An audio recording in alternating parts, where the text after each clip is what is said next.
Hello once again and welcome back to the channel Held Dominance. Anthony here. Please remember to like and subscribe and also click that notification bell if you're enjoying what you're seeing and if you want to continue seeing more. Coming up in this episode, we have a look at Group B in the Rugby League World Cup and the final two teams of that group. The averages are out for the Super League attendances. Where do your club rank? And the sad news of a former Saints, Salford and other Super League clubs forward passes away at 31. We start today's episode with some somber news as former Scotland international Adam Walker has passed away at the age of just 31 years old. Walker played for Huddersfield Giants, Hull Kingston Rovers, St Helens, Wakefield Trinity and Salford Red Devils during his Super League career and won 14 caps for his country, also featuring in the 2013 Rugby League World Cup on home soil.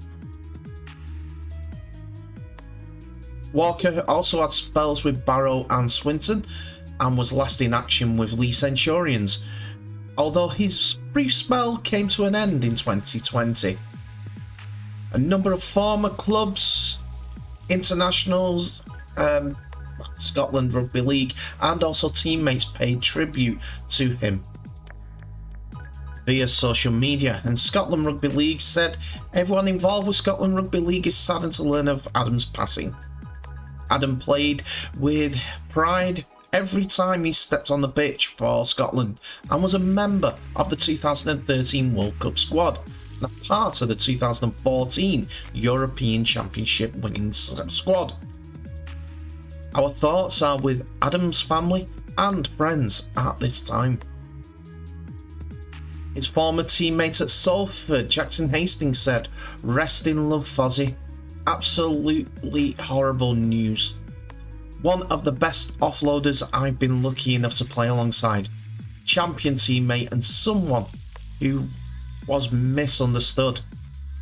Best wishes to family and close friends during this tough time." Huddersfield Giants are deeply saddened by the news of passing of a former player, Adam Walker. Adam came through the club's academy and played for the first team from 2010 to 2012. During that period, he had loan periods with Barrow Raiders and Swinton Lions during that 2-year period before the move to Hull KR came along, where he played 107 times for the club between the years of 2013 and 2016, where he scored 9 tries, which the club also passed on their condolences. Hull KR are saddened to learn of the passing of Adam Walker's passing. The club's thoughts are with his family and friends. Rest in peace, Adam Walker. The condolences continue to come from far and wide, whether it was the clubs that he played with or his former teammates, where they've all had the memories with the former player. He returned to action for Salford after a period out between 2017 and 2019 and reached the grand final in 2019 with Salford. He had time with St Helens as well during his Rugby League career, and his brother is fellow Rugby League player Jonathan Walker. At this time, everything is being kept quiet in regards to the circumstances surrounding his death, but that's not what we want to do at this point. We want to celebrate his life and wish his family and friends all our deep condolences. Touched quite a few players and teams during his career, so helping Salford in the start of their upshift means that he'll be well thought of down there.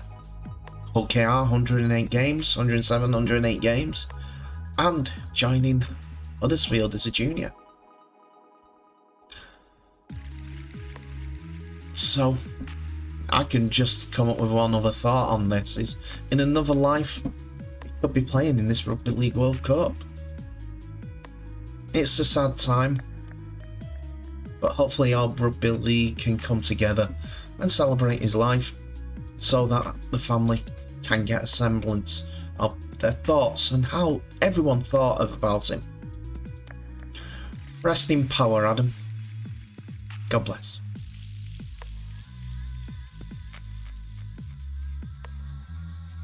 Let's turn our attention to Super League itself. A quick summary of what happened during the 2022 season. As the average Super League attendance for 2022 is marginally down on 2019, the last interrupted season before the coronavirus pandemic. This season saw the competition average 8,267 in attendance every single game throughout the entire competition, which compared to the slightly higher figure of 8,315 in 2019 is a decrease of 0.99%, so less than 1%. And given the uncertainty that the cost of living crisis in the UK and everything else, the decrease of just 83 fans per game isn't too drastic. But it does include Toulouse Olympics attendances, which were more than double the London Broncos attendances. The eventual competition runners-up, Leeds Rhinos, boosted the best average attendance of the year with a figure of 12,940, a 213 increase on their gates for the 2019 season. Their highest was 15,418 for their do-or-die clash against Castleford Tigers in the final round, with the Rhinos staying above four figures all season. The best average increase in the competition was Wigan Warriors, who boasted an average attendance of 12,278, an increase of 846 coming through the doors on their 2019 figure of an average of 11,432. That average was only second to Leeds, with Wigan boosting the biggest club attendance of the season, 19,210, through the gates to see their round 25 victory over St Helens. Meanwhile, Saints couldn't build on their average of 2019's average of 11,010 through the doors, with a slightly less figure of 11,851 coming through the Langtree Park in 2022. A 59-person decrease. However, that figure is still the third best in the competition. Over in Hull, the Black and Whites are down by 715, with 10,763 averaging through the MKM Stadium's turnstiles, compared to their 2019 average of 11,478. Still, the fourth best supported side in Super League. When it came to attendances, it was no shock to see Salford as the lowest average attendance with 4,529, and then Wakefield in the 11th with 4,613, but Toulouse with just under 5,000 with 4,973 on average coming through the turnstiles. They had said at the beginning of the season they expected it to be lower, as there weren't going to be many games played on a Saturday, which would have been the club's preferences. Now with Lee Centurions coming into the league, they'll be hoping to keep on with the goodwill that the fans show them on the £1 million game, as there were 7,223 people in attendance for the game, and an average like that could see Super League attendances boost up once more. Again, that is due to the goodwill, but unfortunately, that would only place them in 9th in this, if that was the average for Lee over the season, in the Super League tally. May have been bigger attendances at Wigan or somewhere like that, but we'll have to see how 2023 goes. I'm sure it's going to be competitive on the field. It's up to Lee to maintain those attendance figures.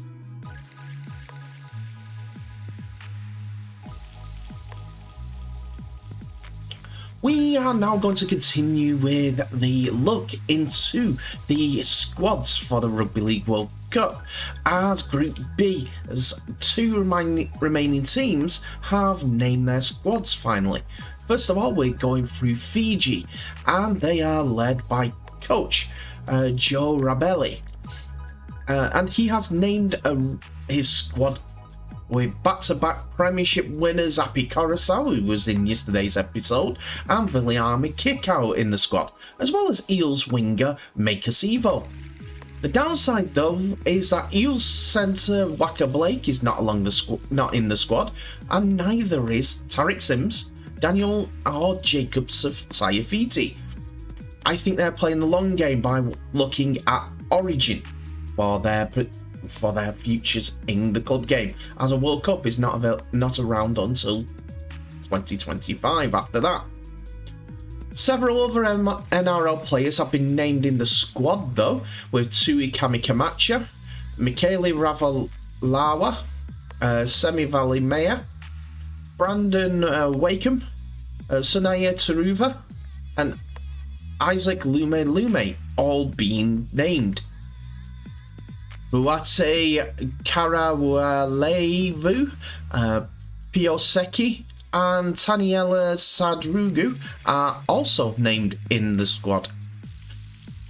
The likes of Huddersfield-bound Kevin Nagama is joined by the UK players with the likes of King Vuni Ayawa, Sitiveni Modireki from London Broncos, and Ben Naku Buwe, who is at Lee Centurions, who recently just got promoted.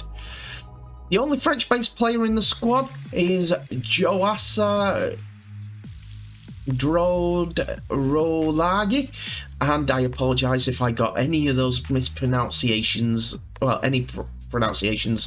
wrong. The Fiji Bate's first game is against Australia on the 15th of the month. So it's going to be an interesting one as they go up against Mal Meninga's Australia side, who has named an inexperienced Australian side ahead of the Rugby League World Cup. Often the benchmark when it comes to International Rugby League, the Green and Gold are looking to win their 3rd consecutive World Cup, having won the 2013 at Old Trafford against New Zealand, where the final is being held this year, and the 2017 final, which they won against England. However, as they go into the World Cup number 3, they do not have the names what some people are calling their most inexperienced squad ever, with 13 debutants and just 64 test appearances among them. Among the 11 who have played for their country before.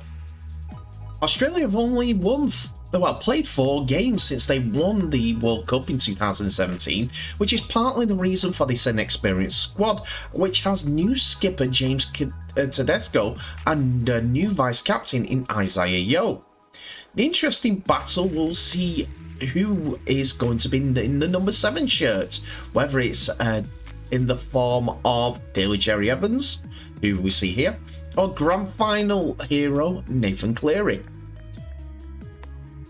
Well, looking at this, there is also some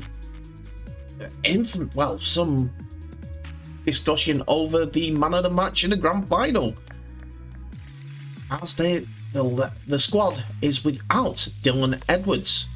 Edwards was outstanding in the final and is only named on standby alongside Dally M medalist Nico Hines and South Sydney hooker Damien Cook.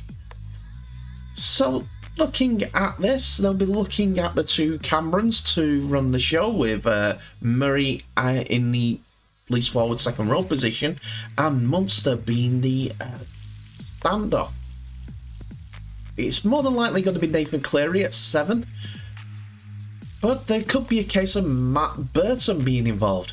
Regan Campbell-Gillard is in the squad, despite being named for the Fiji squad in the initial 33 that they submitted way back when, but he has decided to go to Australia and play for them.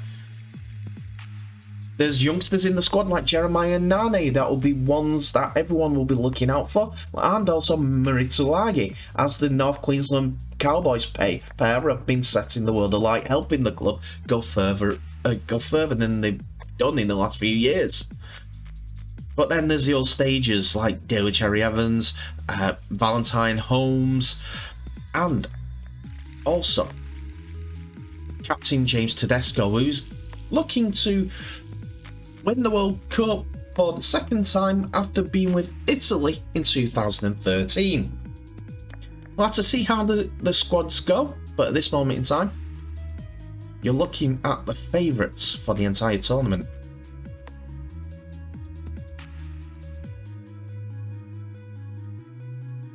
And that's it for another episode, ladies and gentlemen. Thank you so much for watching. Please remember to like, subscribe and share this video worldwide, as well as clicking on that notification bell for any updates on new videos that may be coming your way. Tell me what your thoughts are on the episode in the comment section below. Please also go on to social media and send your condolences to the family of Adam Walker. They're hurting at this moment in time, and they'll need all the support that they can get. Thank you in the meantime for doing that. What about Super League average attendances? Were you expecting those bottom three, or were you expecting another team? I know I were, because of their attendances haven't been that good really. Hopefully they can grow their team, grow their attendances with the team that they got. We don't know at this moment. And finally, the squads from the Group B were completed. Australia, Fiji. Do you think Australia will win it? How do you think each of the teams that we've named in the last 3 episodes with the squads will rank? Comment any way that you like. Anyway, thank you so much for watching. Please remember to share this video worldwide. I'll end by wishing you all the best, so please stay safe, and I'll see you in the next episode.